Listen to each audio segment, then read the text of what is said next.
estate a few days ago, you've been acting anxious and even paranoid. Have you been delaying our trip because you've run into some kind of trouble? Nah, are you kidding? You're worrying too much. Would you swear on that? Friends shouldn't lie to each other, you know. I wouldn't pry any further if you're willing to But if something really is bothering you, then just...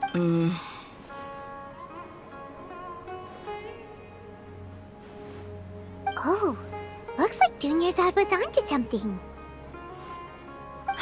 You're too perceptive, my lady. Seems I can't hide anything from you. I just thought that nothing good could come out of telling you about the messy happenings of mercenaries. Knowing too much only leads to more trouble. Mercenary life is a dog-eat-dog world where Mora reigns supreme. Everything operates on a completely different set of rules.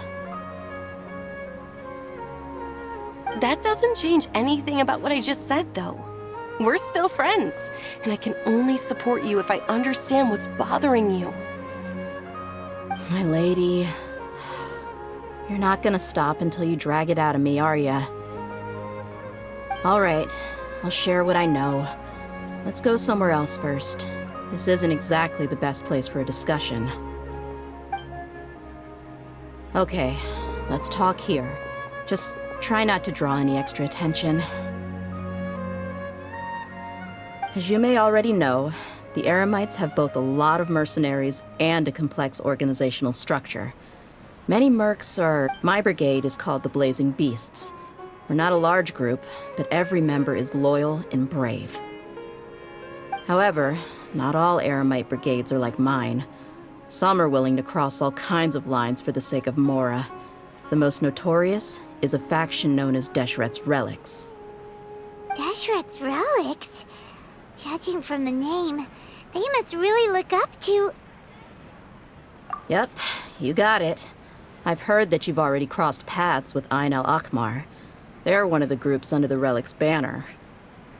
Oh, you mean the group that tried to sell us the Divine Knowledge Capsule? Yeah, they weren't friendly at all.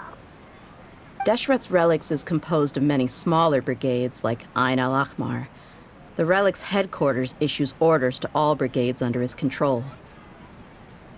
On any other day, I would want nothing to do with them. Unfortunately, though, the brigade that's stirring up trouble now is none other than Dekan al-Akmar. Dekan? I think it means beard or something. Believe me, it's a really stupid name. I found it in Anyway, the real issue is that Dekan al-Akmar is led by my father, Kusela. Say what now? I think I'm starting to understand your anxiety now. But what did they do? I won't go into details, my lady, but they've been involved in a lot of violent incidents. We're talking hundreds. Hundreds? Yep. The scenes tend to be quite gruesome, too. They strip the victims of all their valuables before murdering them. Not only have they targeted merchant caravans and ordinary citizens, but other mercenary brigades as well. That's beyond terrible.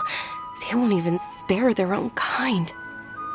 I don't know how Deshret's Relic sees it. All I do know is that Dekan al-Akmar has become more and more aggressive over the last few years. If I don't do something about them, then even my brigade or the people of Aru village could become their next target. I just wish I knew what's driven him to do this. Yeah. How can your father do such terrible things? I don't know. People change. He's always been pretty pathetic. But at least in the past, there were still a few lines that he wouldn't cross. That's setting the bar pretty low. I mean, if he was even remotely decent, then why would I have to leave the brigade and cut all ties with him? He was loud and foolish, with no real sense of purpose. Instead of doing anything useful, he spent most of his time drinking and chasing after women. Of course, the other brigade members were just like him. Their ruckus would go on night after night. Sounds like a nightmare. What about your mother? Did she ever step in to stop them? Unfortunately, I never knew my mother. I'm sorry, Dia. I didn't know. It's all right, my lady. That's pretty common in mercenary circles. Didn't I mention that my father was chasing after women? I was the result of one of those encounters with some He told me that he wasn't sure who my mother was. And in any case, she never came to see me. He'd say, "You'll be fine as long as you remember to stick with Dad." But even then, he left most of the parenting to the brigade. But the problem was that he had terrible taste. He only knew a few stories, and even those tended to be pretty They were tales of desert warriors defeating dragons in the forest, or stories of mercenaries rescuing princesses from rebel armies. Sounds like your typical fairy tales. More or less, yeah.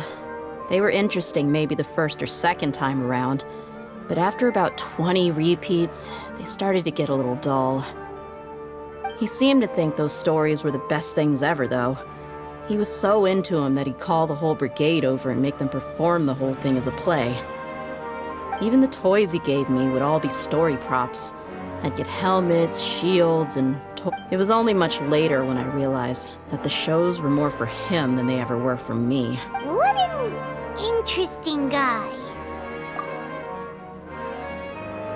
Yeah, I've always found him pretty childish.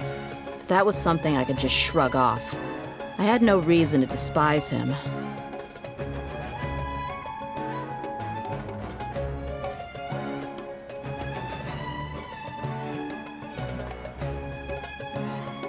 Until I grew up and learned the true face of Deshret's relics for myself.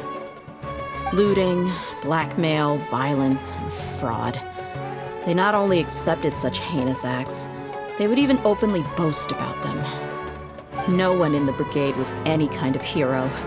Instead, my father and his cronies were more like the bad guys that needed to be taken down. Did they really think that as long as they didn't do any of that stuff right in front of me, I would never know? I think I can understand your feelings. The difference between perception and reality must have hit hard.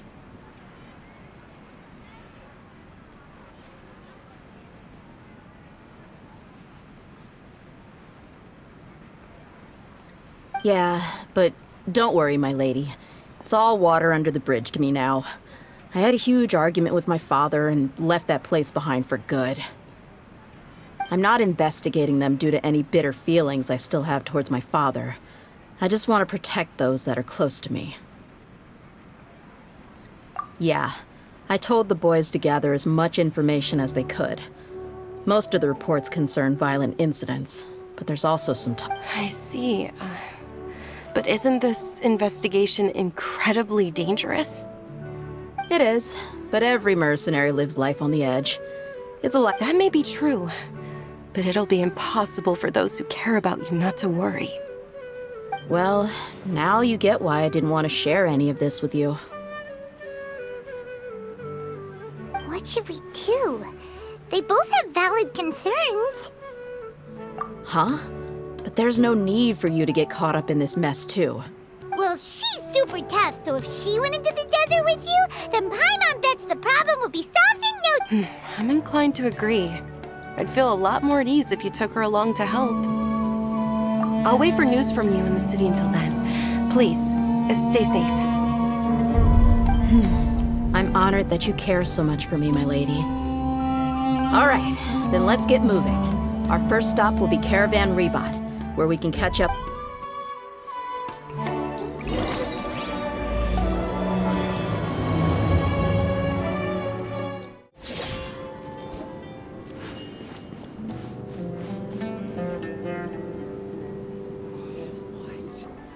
Hey, Dia, you're back. Are these two friends of yours? Likewise. There's no need to be so formal with us. We're a pretty casual crew.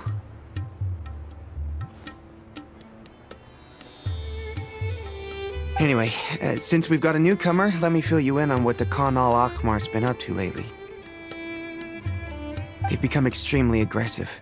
Apparently, even their own now have become acceptable to. They even attack other relics brigades, just the same as any other mercenary brigade. Even the most ferocious beasts still protect their own. And it sounds like they've thrown that straight to the wind. That's right. Once they've collected enough loot off the other mercenaries, they sell it off to a different brigade, or turn to merchants on the black market.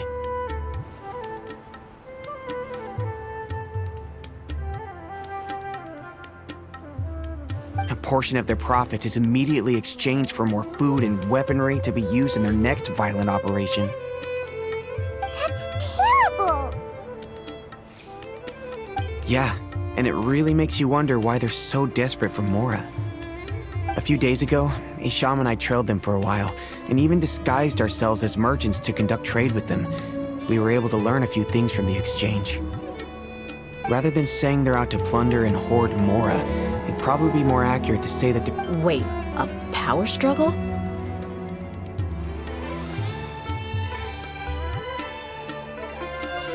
You heard me right. The vast majority of their victims are mercenaries from the other brigades of Deshret's relics.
If their only goal is Mora, they could have gone after anybody.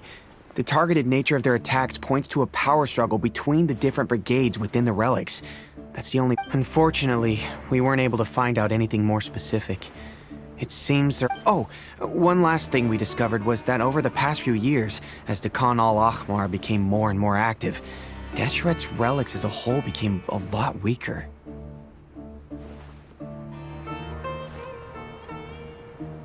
It sounds mighty strange to me, too.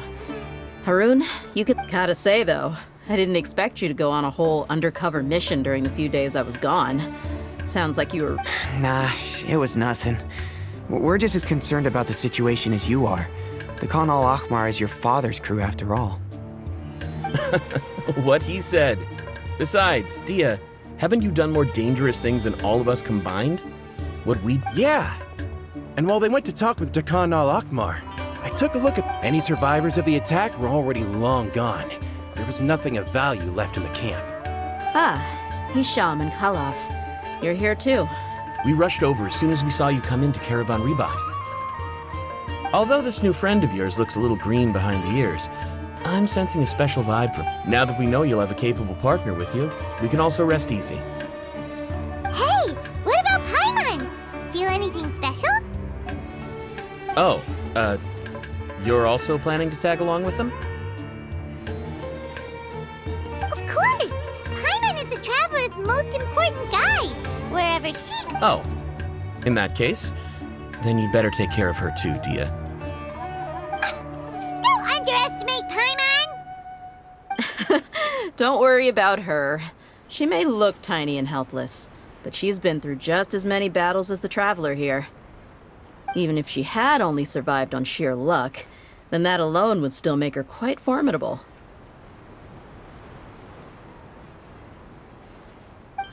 I had no idea.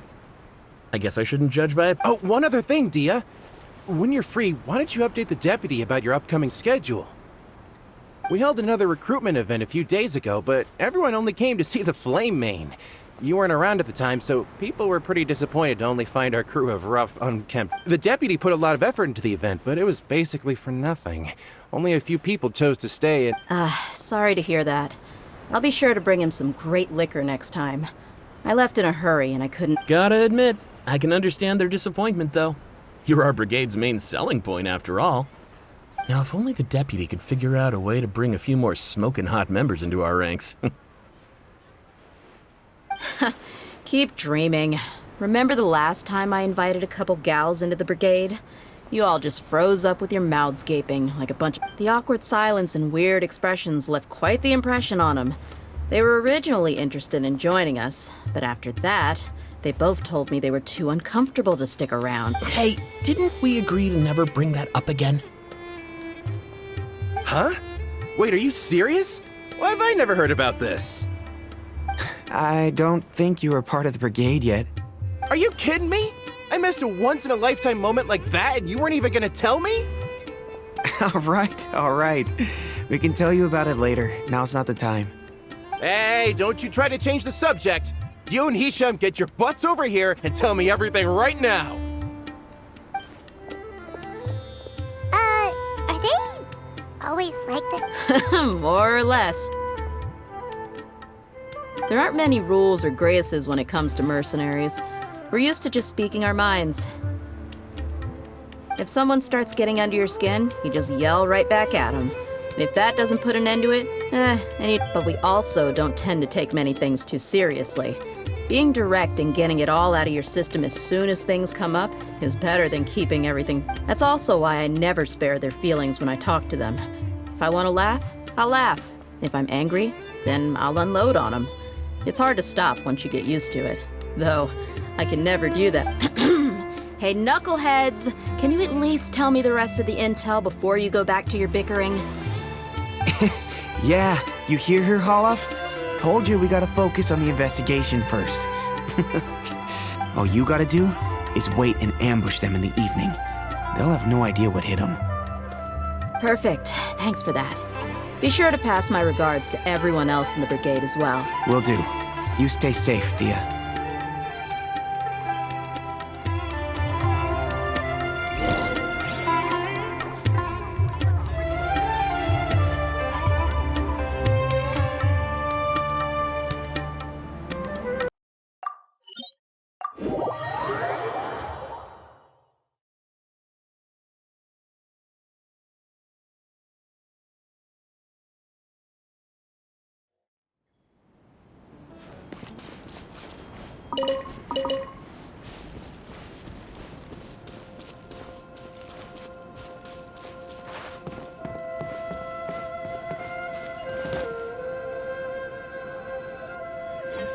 This should be the place. Let's find a spot to hide and bide our time.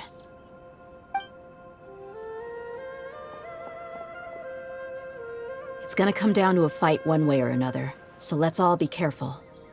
No need to worry. She knows her way around a fight. I'm not worried about that. What I meant is that we probably shouldn't go too hard on the enemy. After all, we still need to get information out of them.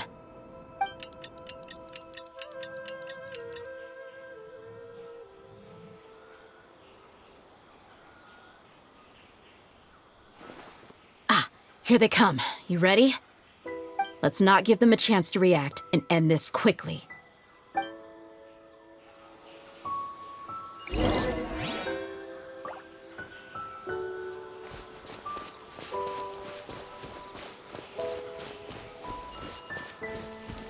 That's close enough. Lucky today. Make yourselves at home. Commit it to memory.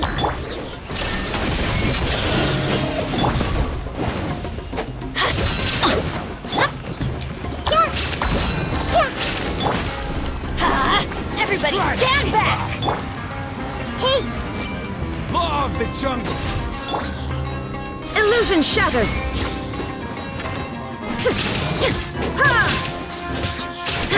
Let's light it up!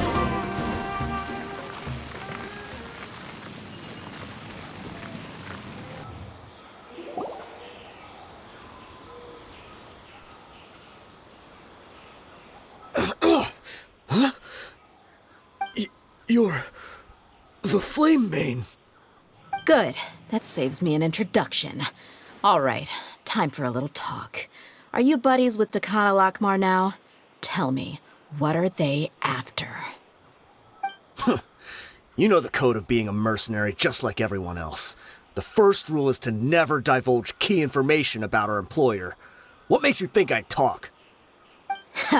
That might have worked on an amateur, but I know you're just looking to protect your reputation. Think about it, though. What's your reputation worth if you won't have the other tools you need to succeed in this line of work? Tools like, I don't know, your limbs or eyes? You've got 5 seconds. You might want to think twice about how much your employer's information is worth to you. Whoa! I'm not joking around. We can do this the easy way or the painful way. 2 seconds! I'll save you the trouble.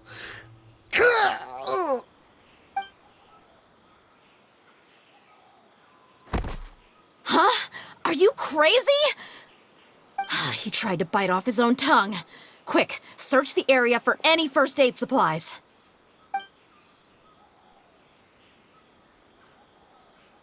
I definitely didn't expect him to go that far.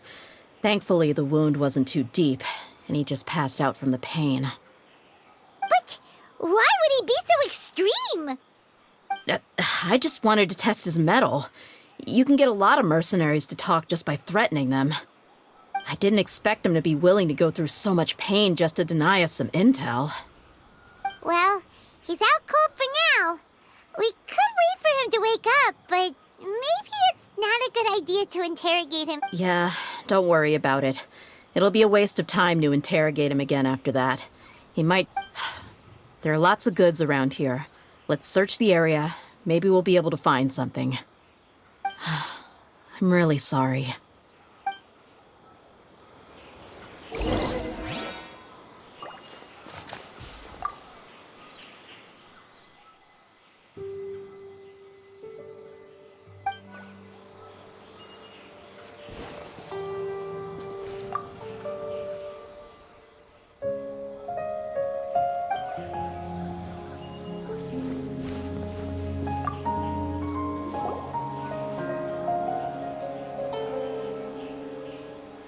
We found a piece of paper with a bunch of names on it. Maybe it's a record of something. Let me take a look. If this really is a merchant caravan, they should have a record of their transactions. Yep. I see an entry for Dakana Lakmar right here. Kusela, Idrisi, Bashar, and Takriti.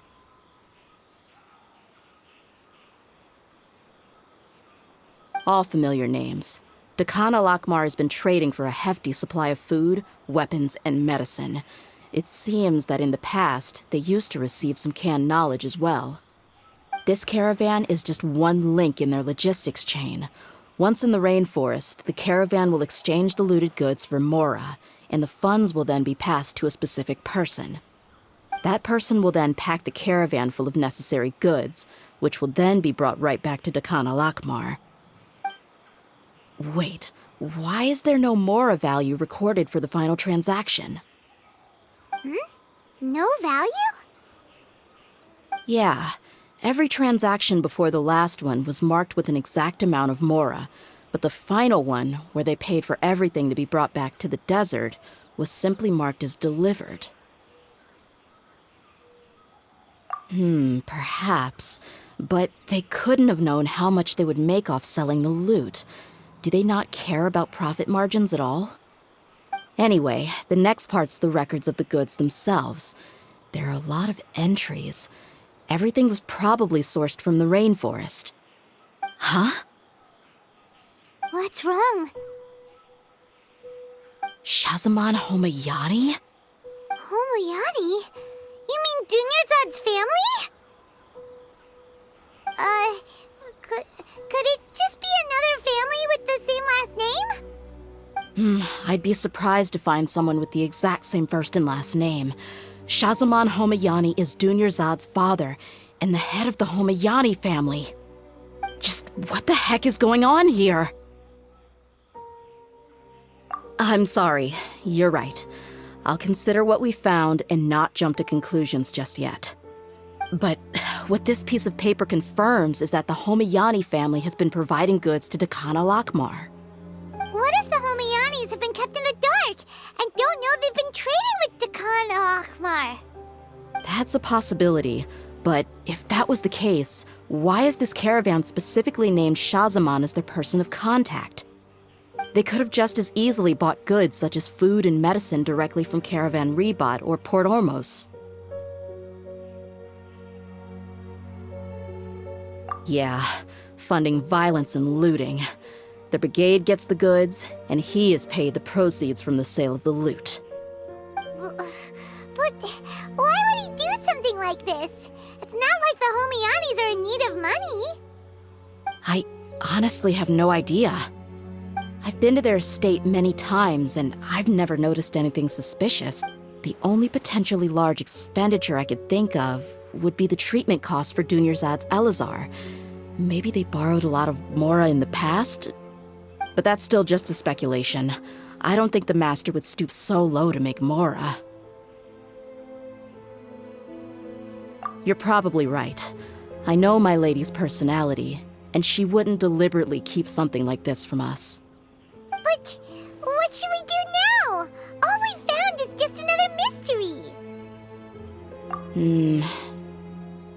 If you ask me, we already have no choice but to confront her about this. I'm not worried. It's too early to make a verdict yet. I still have faith in the Homayanis. Let's go find my lady again. We'll tell her everything and see if she's willing to lend us her support. If we're lucky, we can not only figure out the mystery of this paper, but also follow the trail of breadcrumbs to the people responsible at Dekan al-Akmar. Dia, are you sure this is the best decision? What if instead of getting the help we need, we just end up revealing everything we've discovered to the enemy? I've considered that possibility, but even still, I want to tell her what we found. I think I owe her that much. True friendship is built on trust. She showed genuine concern for me when we first brought up the topic. I can't repay her kindness with doubt and suspicion. That's not how I deal with people. You're right. Paimon wants to trust Dunyarzad too. Yeah. Let's pay another visit to Sumeru City.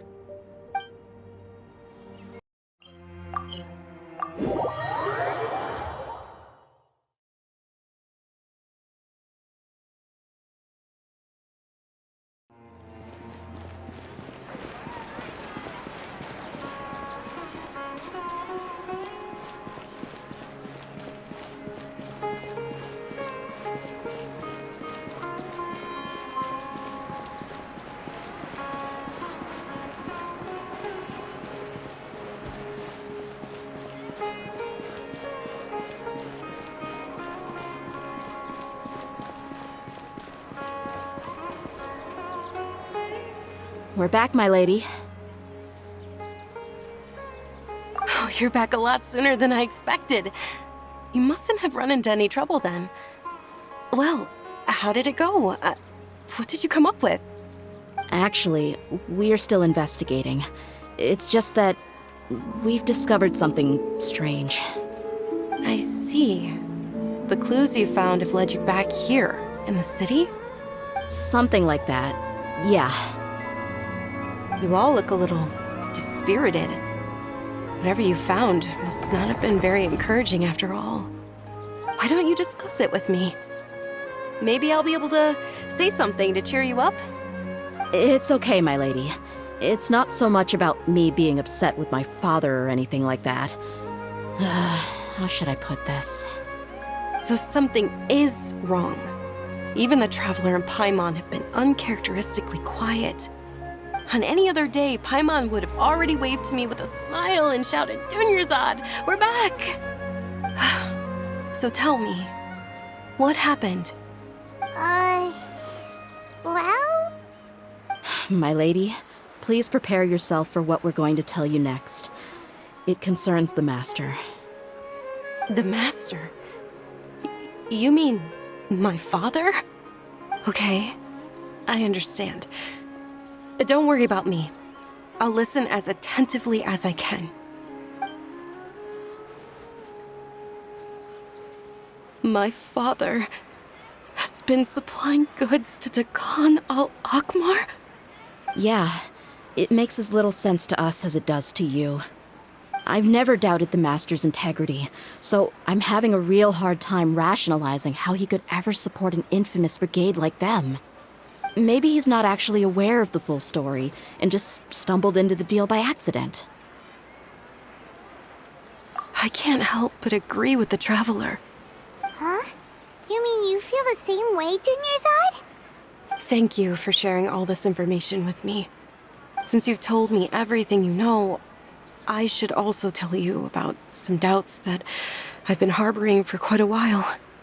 In the past, I thought that my father hired a bodyguard for me so that I wouldn't run away and get lost. However, there are plenty of capable mercenaries in the Corps of 30. Why did my father go out of his way to hire Dia? About that. Well, the Homayanis really needed bodyguards, so they reached out to the Blazing Beasts. Later, the Master told me that I was one of the best mercenaries he'd ever seen, and that I should stick around to become one of his bodyguards. He offered me a pile of mora, so I just signed on.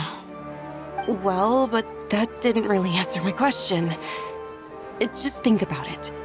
Why did my father specifically reach out to the Blazing Beasts? Maybe the Corps of 30 just didn't have anyone available, or maybe someone recommended us. I've never given it too much thought. I think I get what you're saying. You'd think none of this was a coincidence. Precisely. At first glance, nothing seems strange or out of place.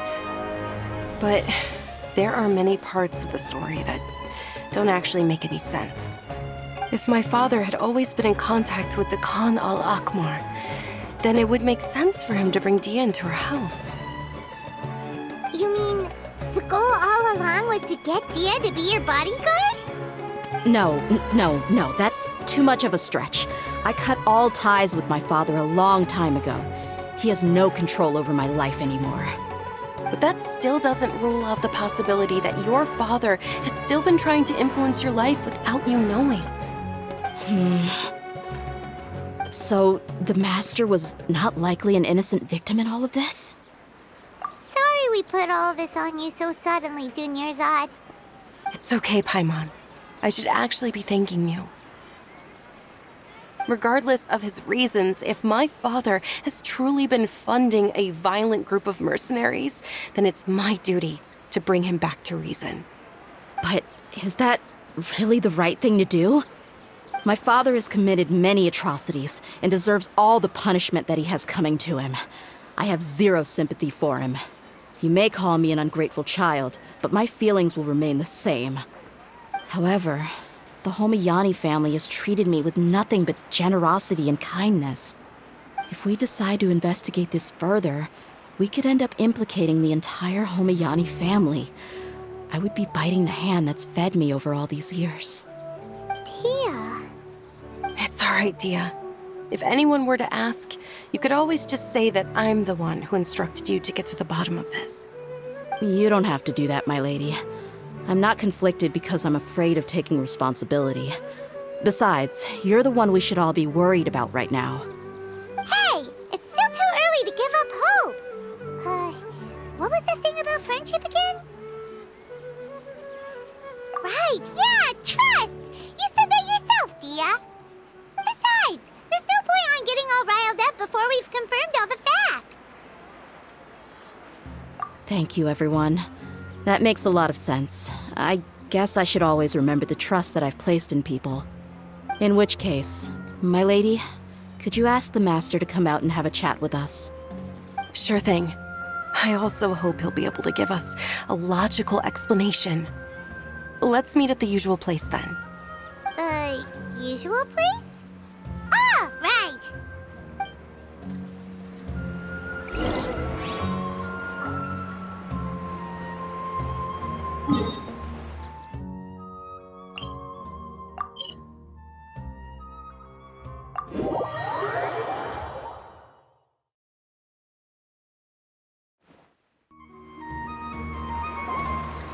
Thank you for coming, sir. Please allow me to introduce these two. This is the traveler, and next to her is her travel companion, Paimon. Ah, yes, my daughter has mentioned them from time to time. It's a privilege to finally meet them in person.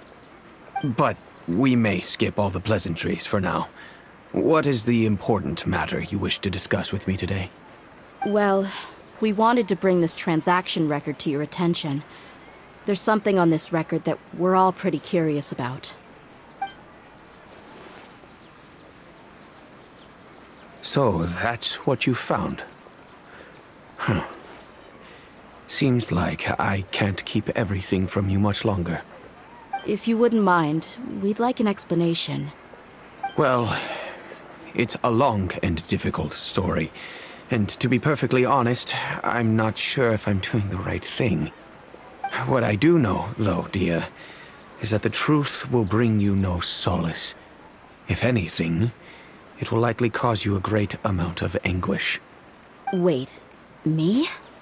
Yes, I understand perfectly why you came to see me, and I am touched by your collective commitment to do the right thing. But knowledge always comes at a price, and sometimes, as they say, ignorance is bliss.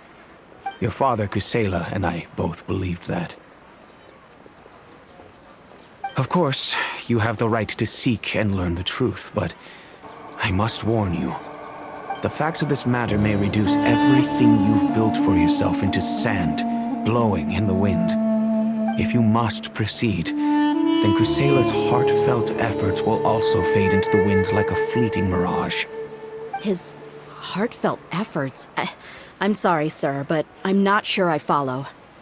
I've made it this far in life without a single drop of my father's support. I have my own ideals and ways of looking at the world, as well as people and causes that I've chosen to cherish and fight for.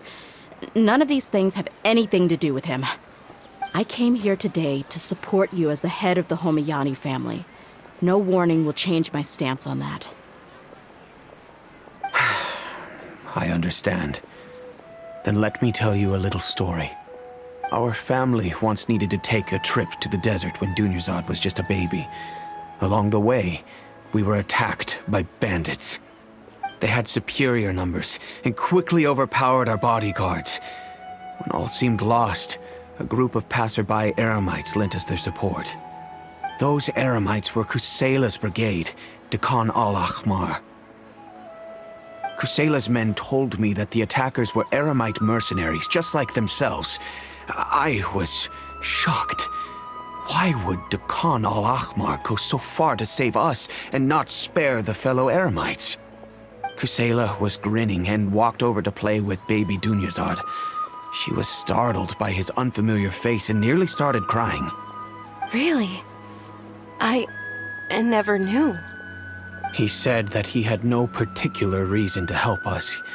He just took pity on us because he had a daughter about the same age.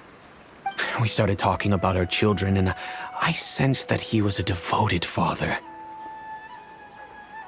To repay his kindness, I hired his brigade to help out at our estate for a time, and offered everyone generous remuneration. So, that's what happened. It was many years before I saw him again. I almost didn't recognize him the next time he came knocking on my door. The man I knew to be strong and healthy had been reduced to a shell of himself. He couldn't even walk anymore without his cane. So, what happened to him? He was perfectly fine when I left the brigade.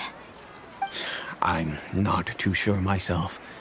The only thing that didn't change was his cheery disposition.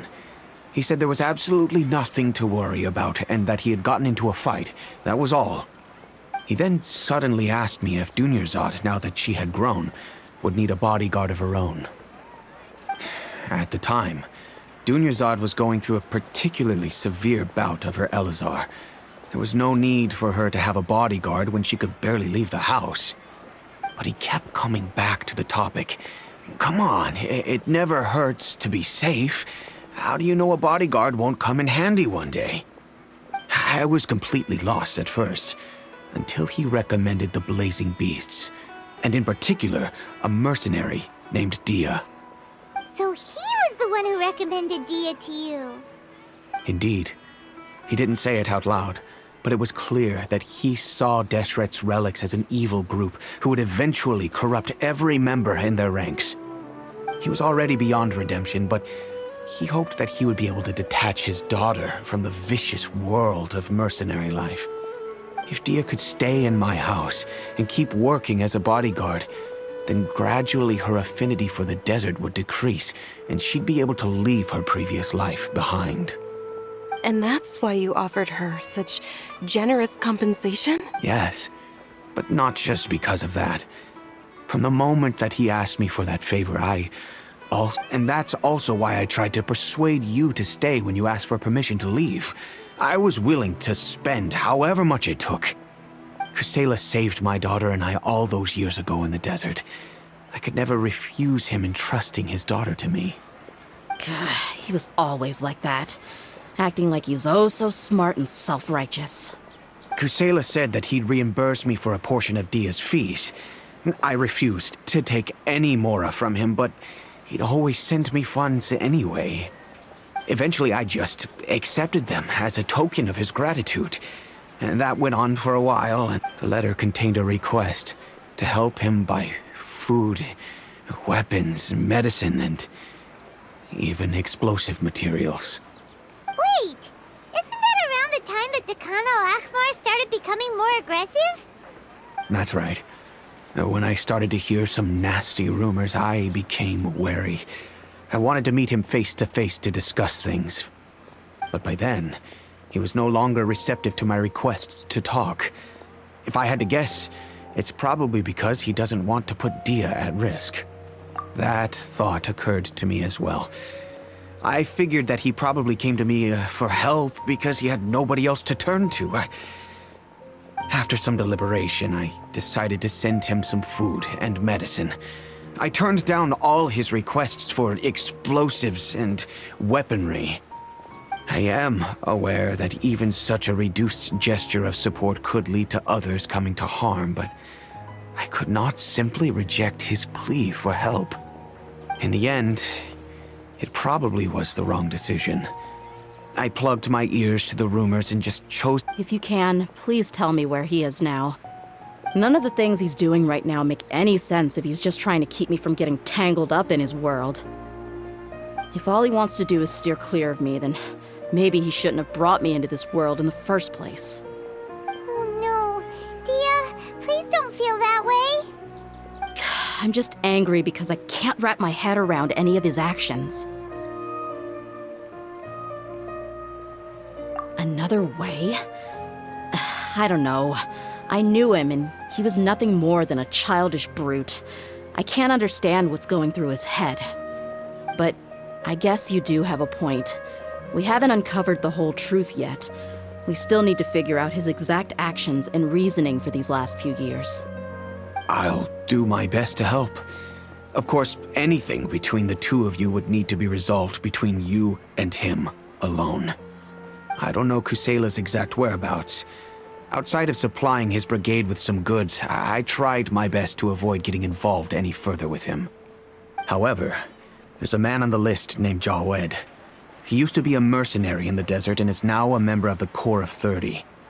He's responsible for supplying weapons and liaising with the Dekan al-Akhmar's merchant caravan. I think he should know Kusela's whereabouts. I've heard that he likes to have a few drinks alone and enjoy the cool wind at night outside the tavern. Maybe you'll be able to find him there. Understood. Thank you, sir. Then I guess this is bye for now, unless... I'll stay and be with my father here. To be honest, I'm still a little dazed and haven't finished processing everything quite yet. My father has indeed done something wrong, but if I think about it, I'm also not sure if there was a right way to handle this problem. I feel like our only course of action is to turn everything we know over to the core of 30 and let them render judgment. Yes. I am prepared to accept whatever verdict they choose. It's time to face my mistakes.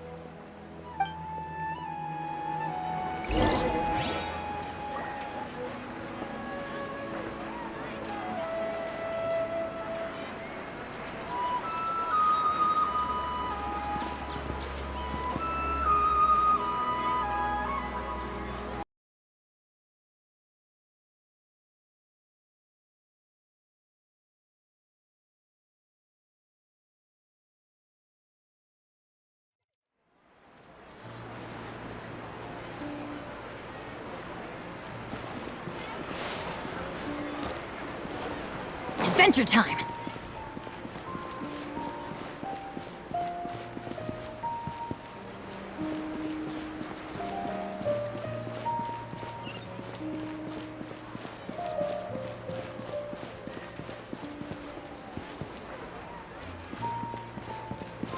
Welcome! I hope you'll have a wonderful day.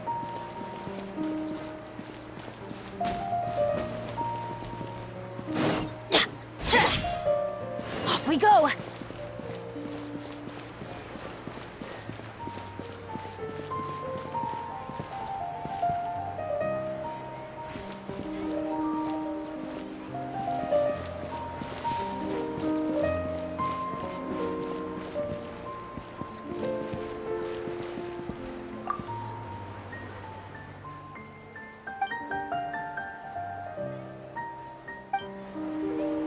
Welcome! I hope...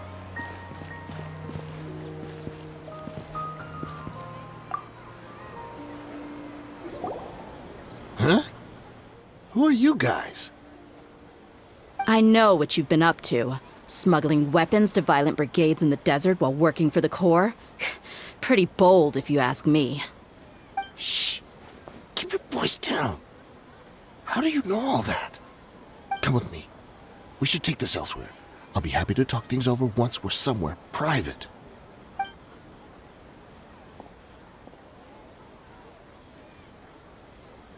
This place should do. All right. Back to my question. How did you all know about me? Don't worry about that for now. You know what kind of punishment you'll face once we report you to the Corps, I assume. Wait. There's no need to jump the gun. Let's talk this out. What are your terms?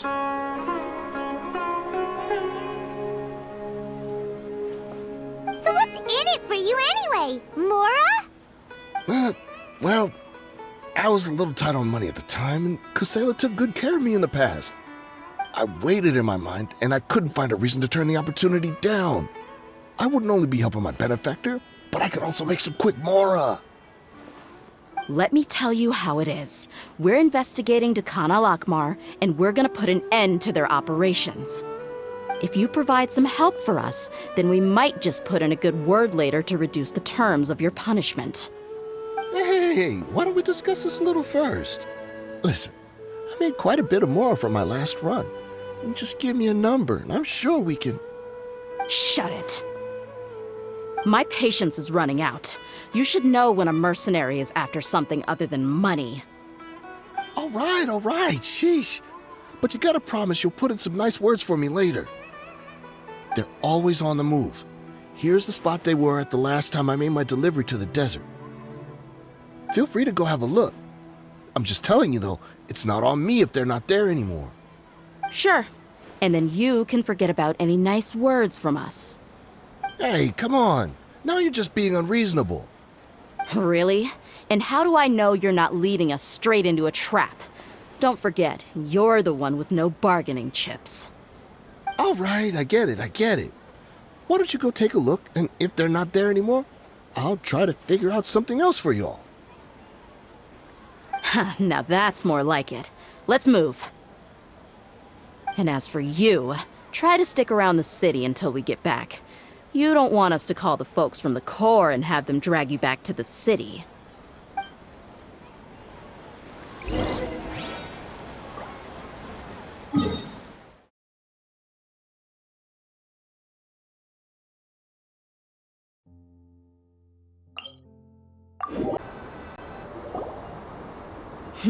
Seems like we're in luck. That should be their camp right up ahead. Let's go. We'll finally get to the bottom of this ourselves.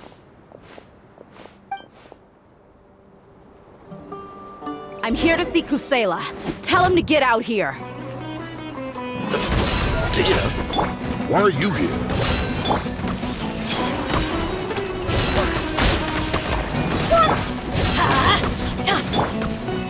I summon thee! Take that! Take that!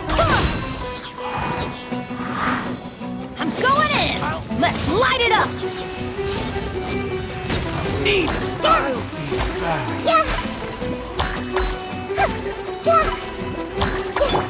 Oz, reveal thyself! Haven't you all done enough? So are you also here to stop us? Stay out of this. It's got nothing to do with you.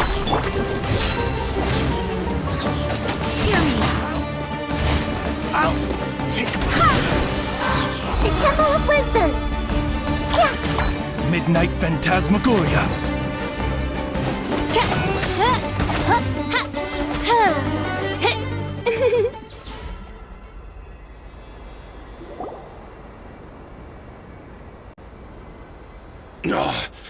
She's so strong.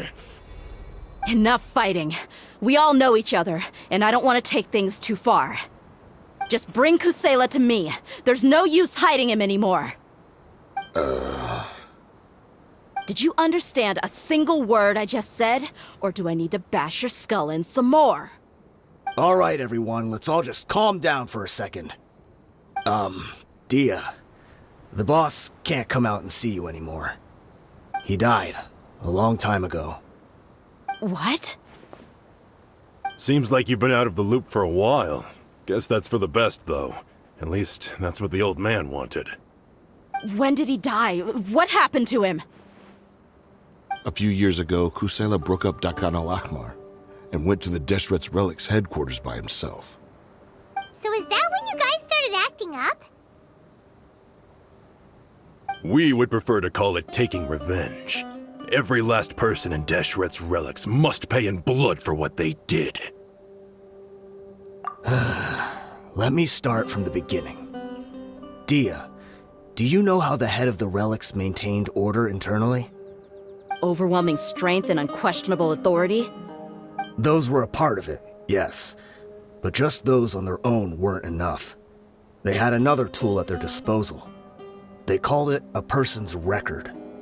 Regardless of whether they joined by their own will or were coerced, every person in Deshret's Relics were forced to leave a record of themselves at headquarters. Whether it be their deepest sin, some unforgivable act, or their most immoral exploit, the record served both as a symbol of loyalty and the perfect material for blackmail. That's precisely it. Every one of us have a record. Me, Bashar, Tikriti, and all the boys who grew up with Dia and ended up joining our ranks. But you, Dia, you were never asked to provide a record, were you? I never even knew this was a requirement. You were probably the only person in all of Deshret's Relics who didn't know about it. Ever since you were born, Boss had been trying to shield you from this organization's sinister rules. Not only that, but he also banned all of us from committing any nefarious acts. He said he'd take care of the dues we had to pay regularly to headquarters. But in the end, he was just an ordinary person. What could he do? He was forced to go to headquarters again and again to account for missed dues and incomplete records. He'd come up with all kinds of excuses and get beaten up as a result. We all knew he was doing that for you. He wanted to get you out of this world, no matter what it took. And that's why he became a shell of himself and couldn't walk without a cane. Wait, but that doesn't make any sense. I didn't know about any of this, and I'd never seen him get injured or beaten. Because you were too young at the time. How would you ever tell between wounds from a beating and wounds from battle? When you left home after that final argument with him, he seemed to age by a decade overnight. Even his hair went gray. So, even the blazing beasts were... Yep. It was all his doing. Had he not arranged them to come to you, you probably would have been reduced to a pulp before you ever left the desert. A few years ago, Boss said he needed to make another trip to headquarters. He was already pretty weak then, and we all assumed he was going to get beaten again. I suggested that he hand the role of leadership over to me, but he said there was no longer any need, since the Khan al-Ahmar would soon be no more. His words made no sense to me, but that night, we heard that a massive fire tore through headquarters and razed everyone's records to ash. Everyone gained their freedom that night. Many members fled, not just from our ranks, but from the other brigades as well. But how could we leave with a clear conscience? All of us who knew exactly what had happened. The boss can't have just died for nothing. Those heartless jerks at headquarters took him from us. From that point on, the sole purpose of the Khan al-Ahmar became revenge. The big fire that Boss started was quite a blow to headquarters' strength. It's given us the opportunity to launch our attack. Even though we're outnumbered, we vowed to see our revenge through to the very end. There were people from headquarters who changed their names and went into hiding. Some fled to other brigades, and others escaped to the rainforest. But we won't let any of them escape our wrath. They'll all pay for what they've done. We've suffered plenty of losses as well. To keep going, we need an enormous amount of supplies, from food and medicine to weaponry and explosives.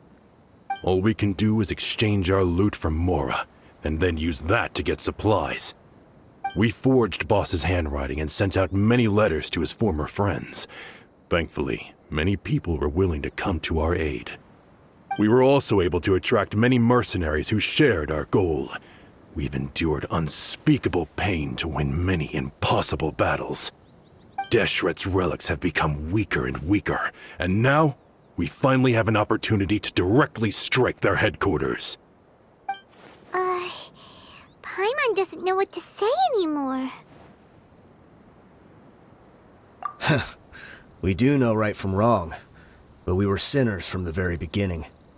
We do not deserve the freedom that the boss won for us with his life. Boss always loved his old-fashioned hero stories. Those tales about sacrificing yourself to save the world. We used to always laugh at him for it, but in the end, he really went and lived those stories out himself. As for me, I never considered myself a hero. We're all the lowest of the low. We have no right to even imagine such an existence. But maybe those hero stories he liked foreshadowed everything that was to come.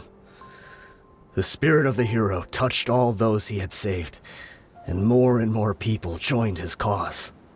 Maybe we were all just acting along with the play in the beginning. But as we acted the parts and recited the lines, we were drawn in.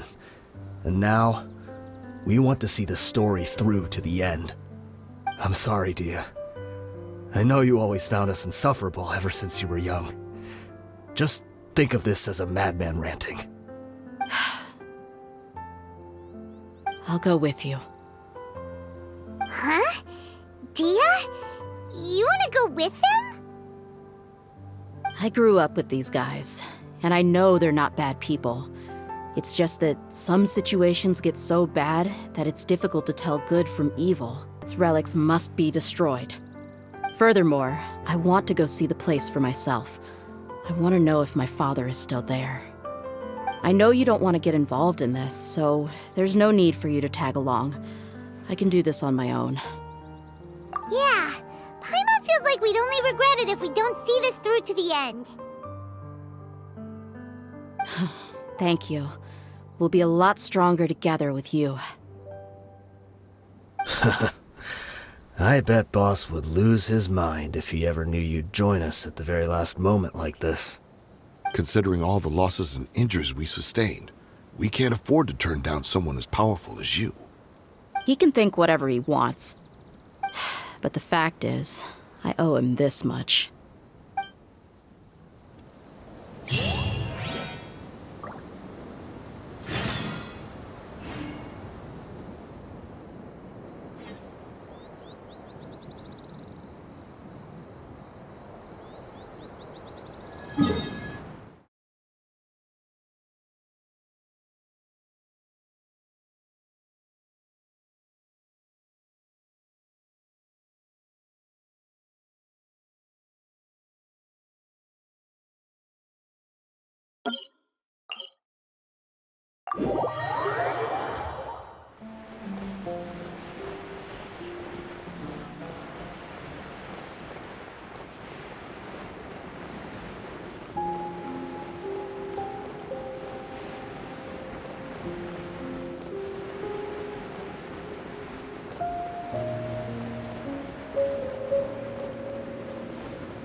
Is this the entrance? We sure didn't run into much trouble on the way here. Should be. I don't think they have enough manpower left to post guards and defend their perimeters.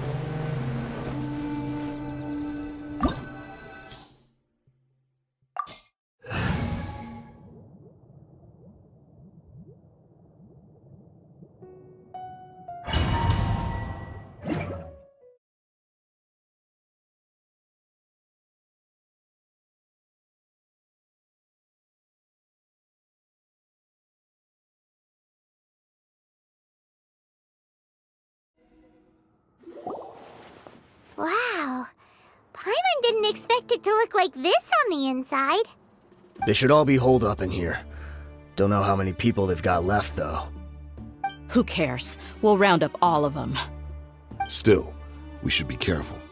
Even if they've only got one shot left, it could still take us out. Yeah, we'll know what they're really capable of once we've landed some hits on them. Deshret's relics may have been a force to be reckoned with before, but their name means nothing now. Yeah, they don't stand a chance with you here. I'll take the lead. I've been here once before.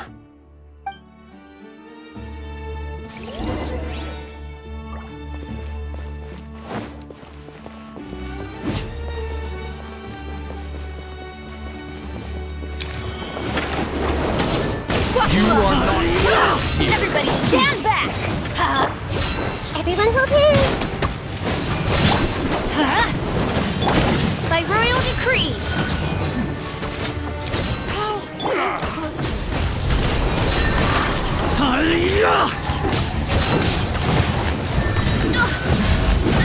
Where do you think you're going? Midnight Phantasmagoria!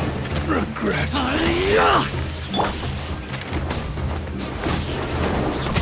This may hurt a little.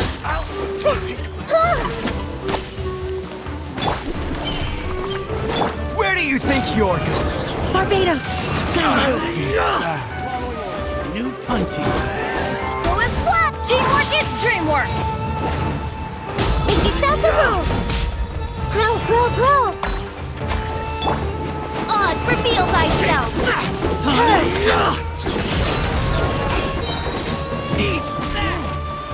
You're dead meat!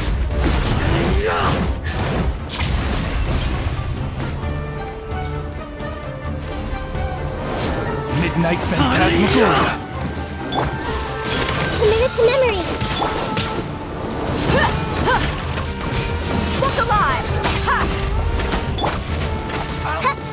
That's close enough. Feeling lucky today? Cheerily, Mama. This may hurt a little. Everybody stand back! By royal decree! As you wish, main Fräulein. Let's light it up! Commit it to memory. Grow, grow, grow. You want this one? Gloves off!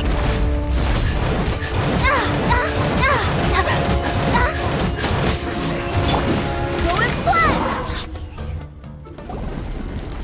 This way, follow me. We're almost there.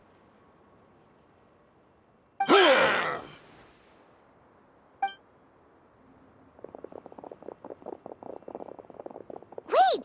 They went charging ahead without checking for any traps! Hey, You guys okay? It seems like we just got trapped in here. Don't think we triggered anything else. Watch out, the enemy's coming from ahead! Well, now that things have come to this, seems we'll have to fight our way through. Don't worry about us. We knew something like this could happen. Go and take a look around. There could still be another way through. Let's go! We can't let the boss down! Let's check if there's another way! The sooner we can make it through to help them, the better. Let's see. I think I see a way through over there, but it's being blocked by something.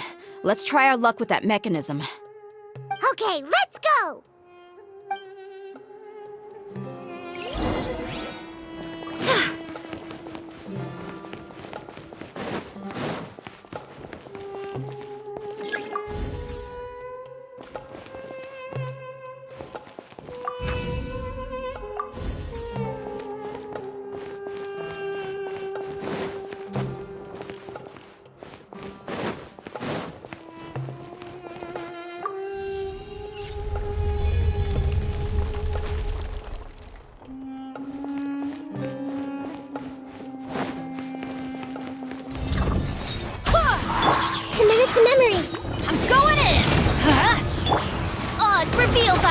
Wait, hear me. The Temple of Wisdom. Yeah.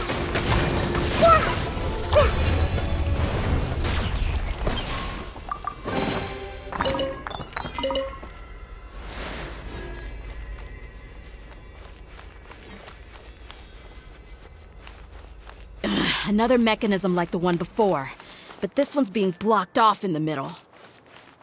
We just need to adjust it a little.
Roll! Midnight Phantasmagoria. Hey! Everybody stand back! Yeah! No rest for the wicked. By royal Forest fly! You asked for it!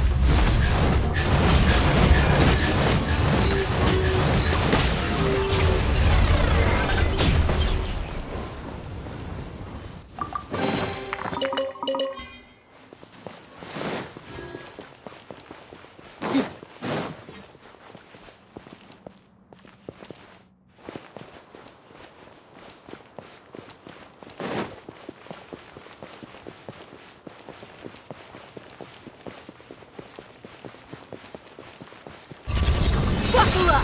Hi! I'm going in! I swear by my sword! Shadow Raven, let night fall! Make yourselves at home! Everyone hold hands! I summon thee! Let's light it up! That's gonna hurt in the morning! Teamwork is dreamwork! Wings of darkness, come, sever night from day!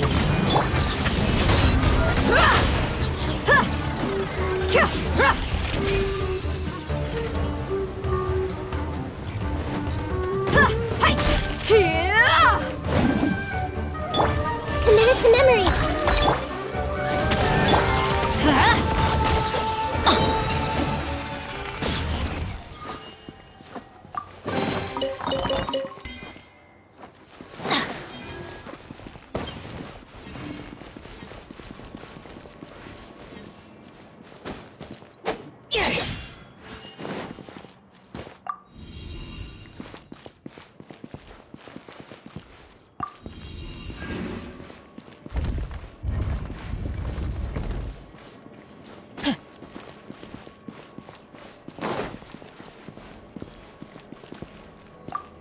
Adventure time!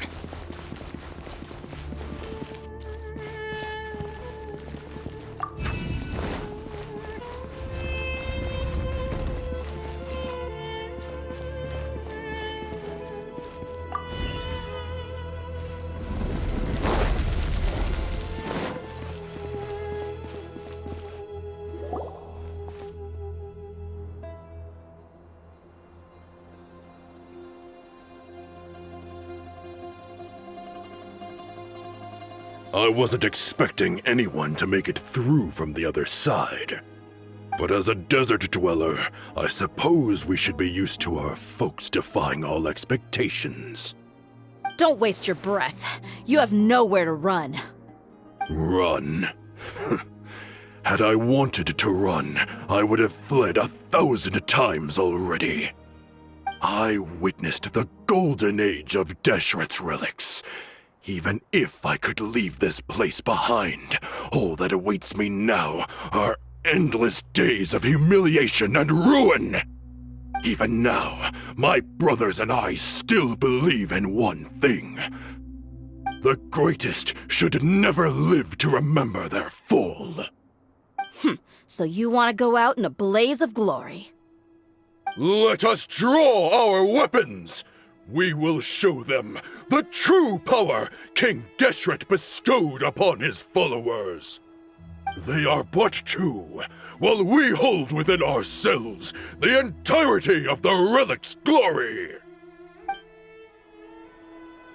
Wave 1, charge! Eliminate them!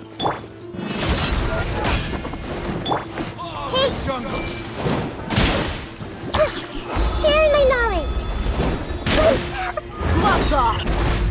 Take that!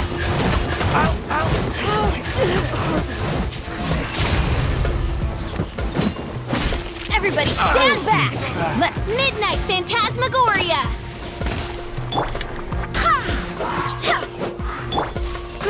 Grow! This might hurt a little. No rest for the wicked.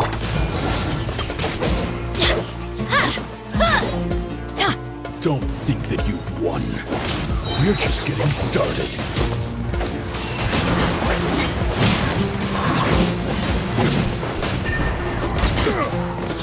Make yourselves at home. Grow! Oz, reveal thyself. Now you're testing my patience. Will You asked for it. again. King Deshret will not abandon any one of his followers. Stand back! As you wish, mein Fräulein. Now you're testing my patience. I summon thee! The Temple of Wisdom! Committed to... Grow! I swear by my sword! Committed to memory! Shadow Raven, let night fall! You're dead meat! Will Again. Brothers! This is where we prove our faith. You all just want to die? None of us plan to leave this place alive! Where do you think No you're rest for the wicked. Ouchie! Sakura! Let's light it up! Barbados, guide us. Going slow! Gloves off! The golden slumber.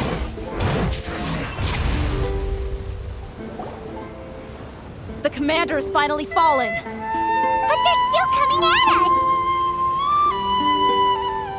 This place is like a gladiator's ring.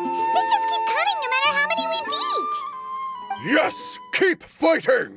There's no need to fear, and no need to back down! This is our last stand! When the next wave comes, try to draw away their attacks.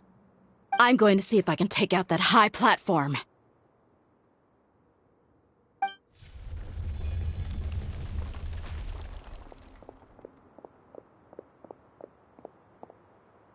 Get out of my way! Come and face me, Michel! Ugh, so they've broken through the front as well. Apologies, Lord Michel. They fight like absolute madmen. No matter how much we throw at them, they just keep coming for more.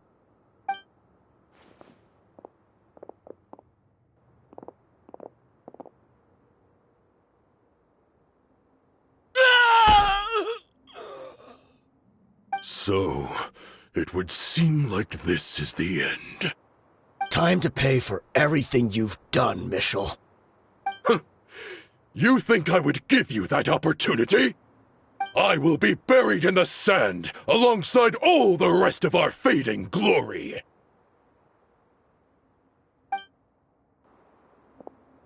Hey, wait!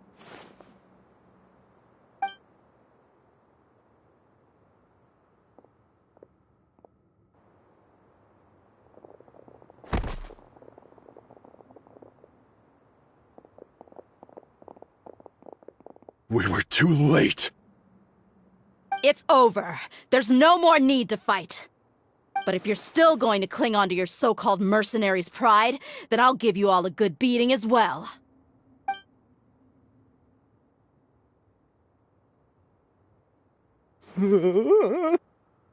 Hey, dear! I found the mechanism. I'll get you all back up here right away. Let's go.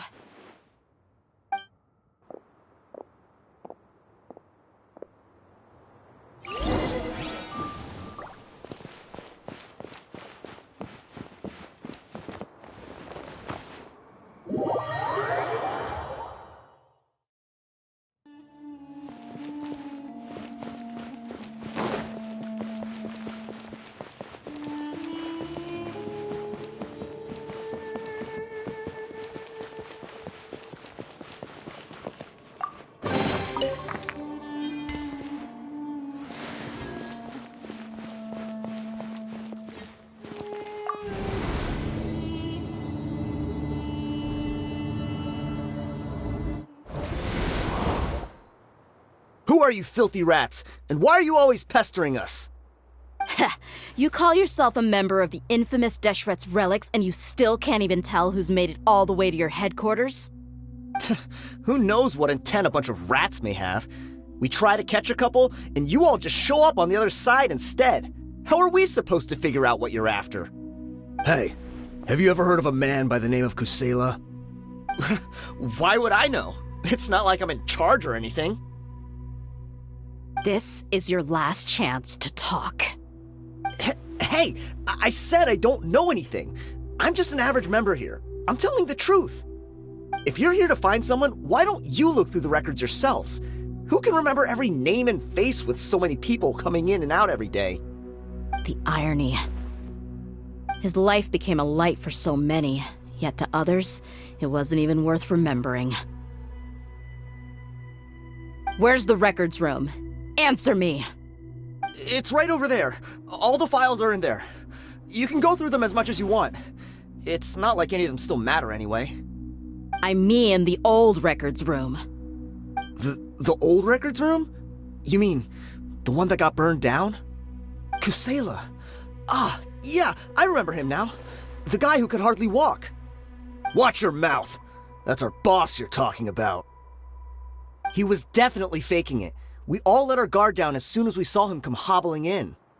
But in the short time it supposedly took him to take a dump, he'd already gotten away and started a fire in the records room. He couldn't have possibly outrun us if he wasn't a fraud. And after that, Deshret's relics fell into complete disarray. Stop wasting our time.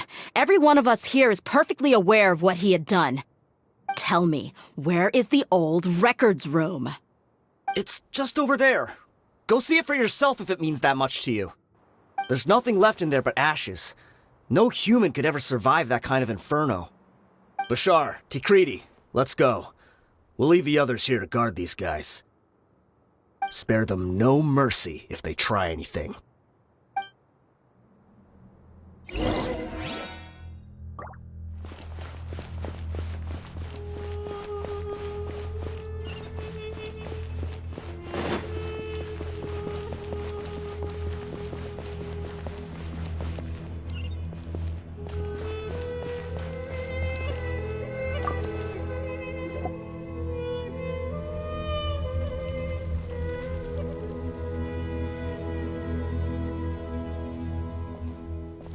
So, this was his final destination.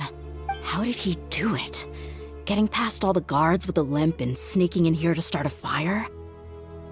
If he was nimble enough to do that, then he must have been able to get out of here after starting the fire, right? Tia. I'm sorry. I know it's just wishful thinking.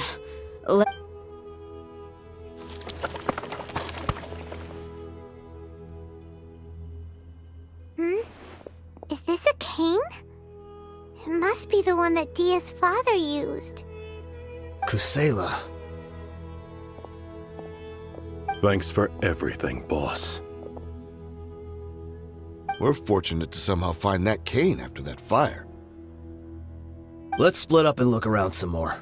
What if something else has been left behind? But what else could survive a fire like that? Huh?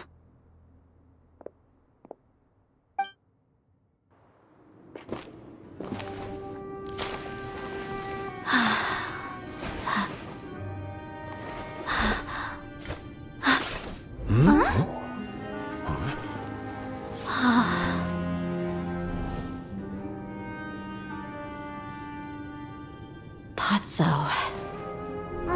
Wait! Isn't that the toy sword you played with as a child?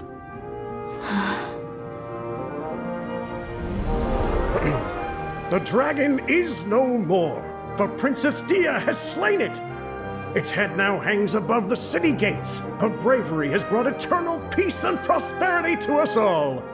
Dia, come on. This is the most important line. You can do it. But Dia, you defeated the dragon. Everyone's waiting for your speech. Still too shy, huh? All right, I'll do it. I hereby proclaim our victory. Evil shall plague us no more.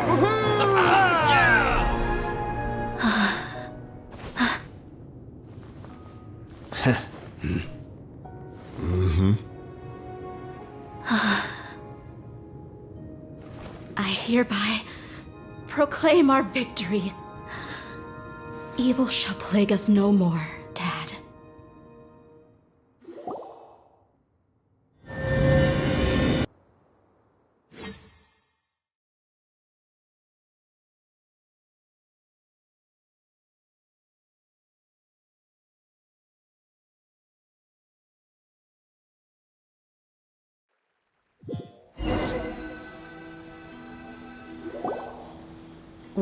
What's this? Don't you remember? You asked Paimon what she would do if she were to wake up tomorrow with loads of money. And Paimon said that she would get boatloads of tasty snacks. You looked super confused at the time, but said it was an adorable thing to say. These opportunities don't come by often. So today, Paimon's gonna treat you to a special crash course on Paimon's life philosophy. Hey, come on! Paimon's not that stingy. Anyway, the point is that you should eat to your heart's content. You'll feel better for sure once you've gotten something in your tummy. Dunyarzad will also be here shortly. She's already heard that we're back. Aw, thanks, you two. Honestly, this is very unlike me. I just had a lot on my mind on our way back, so I didn't know what to say. My chest was filled with all kinds of intense emotions. They just shook me even more than all the feelings we've shared during our previous adventures. But when everything came to an end, those emotions also vanished without a trace, and I was left feeling more empty than ever before. It was as if I'd lost the thing that was most important to me.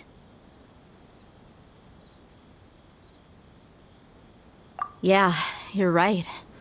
To many mercenaries, Mora is the most important thing in the world. But perhaps to us, it's the most worthless thing of all. Idrisi and the others all used to say that they would quit if there was no Mora to be had.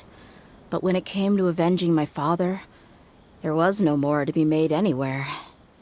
My reality shattered when I found out that the father who always told me hero stories was in fact a bad guy. But look at me now. Am I any different? Despite all my promises about never forgiving him and never trying to understand him, I still went to such lengths to find out the truth and nearly even shed tears for his sake. We're hypocrites, all of us. Yeah, you're right. It's just a pity that we often only recognize our true feelings after it's already too late. You're back! Are all of you all right? Ah, there she is. Yeah. Many people from the core of 30 came over, and I just wrapped up everything with my dad. All I can do now is wait for their verdict. Huh? Dia, you're looking quite down again. Paimon will explain. A lot happened while we were gone.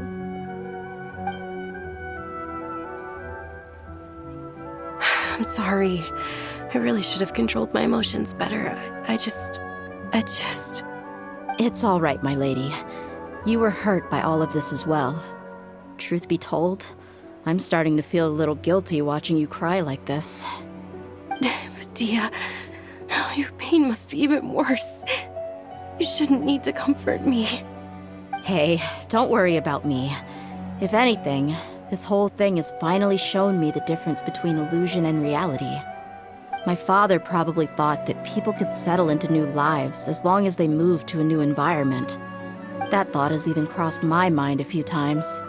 It's like saying, what's wrong with adapting to a new life? However, there was always something deep within my mind that refused to accept it. This impulse brought me great turmoil, and even made me feel ashamed for turning my back on your father's kindness. But now that I consider it again, it all makes sense. The desert sands are a part of who I am, and I will never be able to lead a peaceful existence. I understand how you feel. That doesn't mean I won't be making any changes to my life, though. As an example, I'm now thinking about taking on some small odd jobs. It's just like Idrisi said. I also want to catch up to my father and become a character in his play. Even if the ending of the story may be childish and ridiculous, it won't really matter. Isn't that neat, though? Oh, you'll be a whole new kind of mercenary, one that's not out for Mora. Why don't we go for a change of scenery once we finish eating? What about stopping by the Grand Bazaar again? Right. You said you wanted to get a rug for your family. We'll come along too. I can't thank you enough for taking care of me this entire time.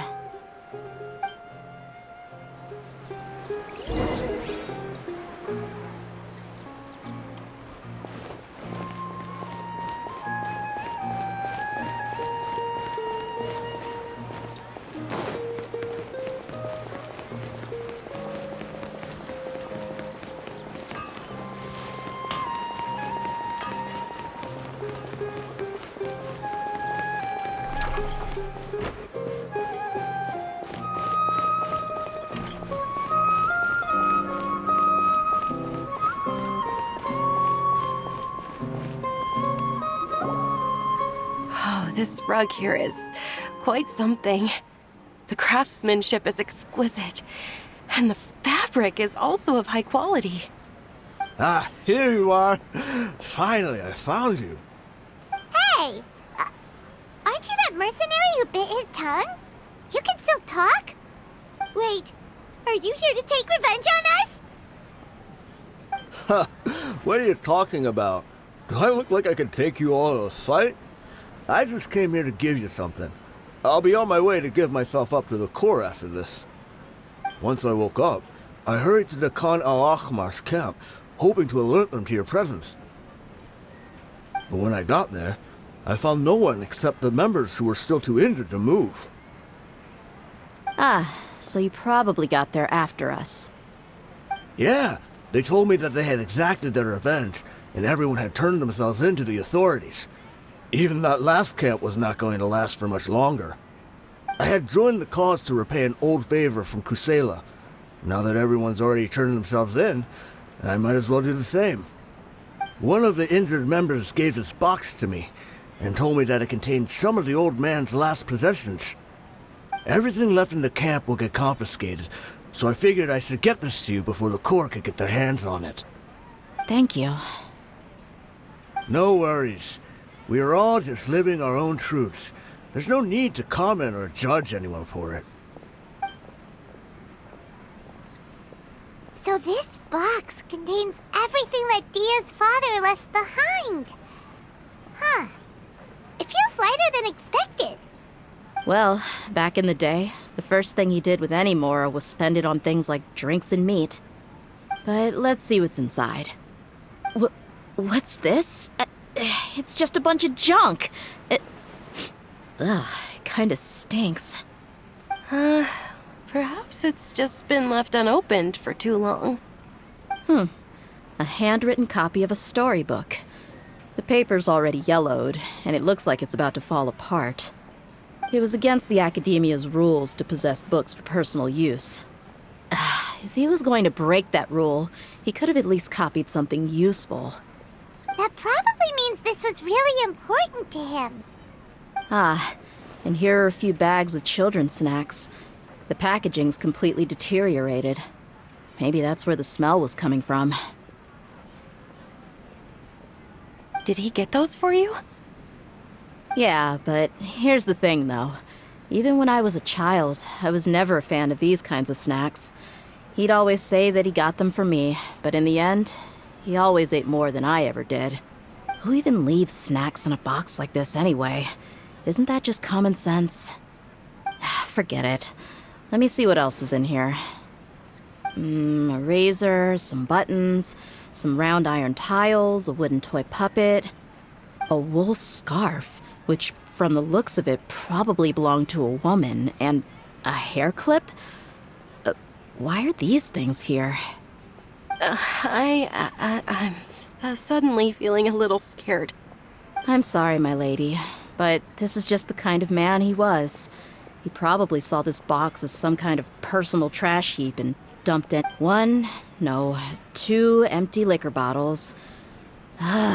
Tell me, you guys, are these the kind— Huh? There's something in the bottle! Oh, you're right. All right, I got it out. It seems to be a piece of paper with some writing on it. The bottom part's all damaged from moisture, though. Let's hope the writing didn't smudge. I was suddenly seized with an urge to write a letter after finishing this bottle. I just folded it up and left it in the bottle, though. If I end up forgetting about it, it won't really matter. To Dia. It's a letter for me? It's all right. I'll just read it out. If he went to the trouble of writing a letter, there must have been some important things that he wanted to say.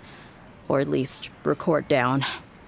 My condition's becoming worse and worse. Can't even walk without a cane anymore, much less go out and have fun. Guess I don't have many days left. If you're reading this letter, then I suppose I'm already long gone. You were adorable as a baby. Everyone loved you. And regardless of whether you were crying or laughing, everyone enjoyed having you in the group. But once you grew a bit older, you were no longer nearly as happy or cute. It's probably Idrisi's fault. He was never up to any good. Can you believe this guy? He can point the finger at himself. Anyway, back to the point. To summarize, I'm writing this so you would know not to feel sad for me, even if you end up finding out the truth. The reason being that I was never your father to begin with. Wait, what? Surely, he must be joking, right? I don't know. I was quite formidable when I was young, and 100 times cooler than some so-called flame main. Really felt like the whole world was under my feet. With just a teeny tiny bit of effort, I felt I could rule over the entire desert. But as fate would have it, I went out into the desert for a drink one day and discovered a baby in the sands. It was you. You were just lying there, small and helpless. You were so tiny that if the wind blew for just a little while longer, you would have been buried forever. But your cries were so loud they made my head hurt. Now that I think of it, you really were a bundle of energy. Sounds like he's serious. I told Idrisi and the others that I had slipped up with a woman while out and about. None of them even doubted me. I'm sorry that I had to lie to them for so long, but I really had no other choice. I was their most esteemed leader, after all. It's not like I could just tell them that I suddenly wanted to play at being a father. At this rate, I'll puke up all the liquor I just drank from this bottle. Anyway, Dia, you possess the kind of freedom and kindness that we could only dream of. As far as how you should live your life, that'll be up to you to decide. That's the end of the letter. In the end, he was still thinking of me as a little child. I suppose, or I would have suffocated under the sand a long time ago. He was a good father to you. The fact that he wasn't a blood relative doesn't change that. Yeah. It's just a pity that we had to learn the truth of everything like this. Do you already have some ideas about the decision that he wanted you to make? I do. If he first found me alone in the sands, then I want to try my hand at finding the person who abandoned me. I just have one wish. To tell them a story. That there once existed a childish and foolish jerk with a heart of gold. And that only under his care was I able to grow and mature into the person I am today. If you end up finding any leads, can you share them with us? We go on adventures all the time. Maybe we'll be able to find some information for you. Sure, I appreciate it. I wasn't expecting you to be so enthusiastic. I'll help too. Thank you. All of you. Thank you so much. My life has certainly had its twists and turns, but I've always considered myself lucky. Because no matter where I've gone, I've always been surrounded by incredible kindness.